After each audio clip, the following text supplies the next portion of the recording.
আসসালামু আলাইকুম। আজকে অল্প একটু গল্প বলবো। এই গল্প শুনলে ইনশাআল্লাহ আপনাদের উপকারী হবে। আমরা এই যে চাকরি করি, প্রতি মাসে মাসে বেতন পাই, বেতন খাই, শেষ হয়ে যায়। আমরা যে বেতন পাচ্ছি প্রতি মাসে, ধরুন প্রতি মাসে 10,000 টাকা বেতন পাচ্ছি।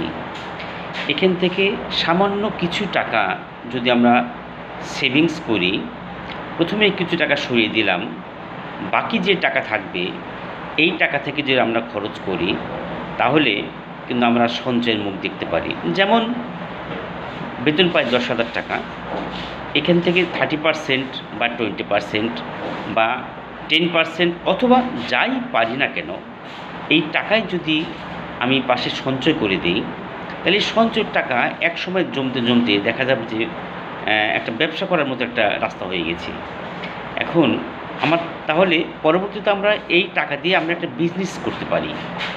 আর তাহলে আমার চাকরি চললো, এদিকে ব্যবসার টাকা থেকে কিছু টাকা পয়সা আবার আসা শুরু হলো, তাহলে আমার দুইটা ইনকাম শুরু হলো।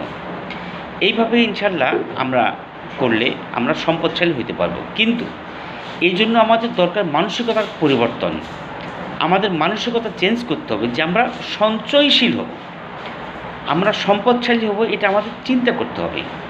আমরা যদি চিন্তা ভাবনা না করি, যদি মানসিকতা চেঞ্জ না করি, পরিবর্তন না করি, তাহলে কিন্তু ভাই এটা আমরা পাবো। বিষয়টা কিন্তু খুবই সহজ, বিষয়টা একদমই সহজ। আমরা যে বেতনই পাচ্ছি, এখান থেকে যাই পারি, যে সামান্য টাকাই পাই না কেন, এই টাকা প্রথমে বেতন পেয়ে প্রথমেই আমরা আগে সাইড করে দেবো, এই টাকা সঞ্চয় করে ফেলবো।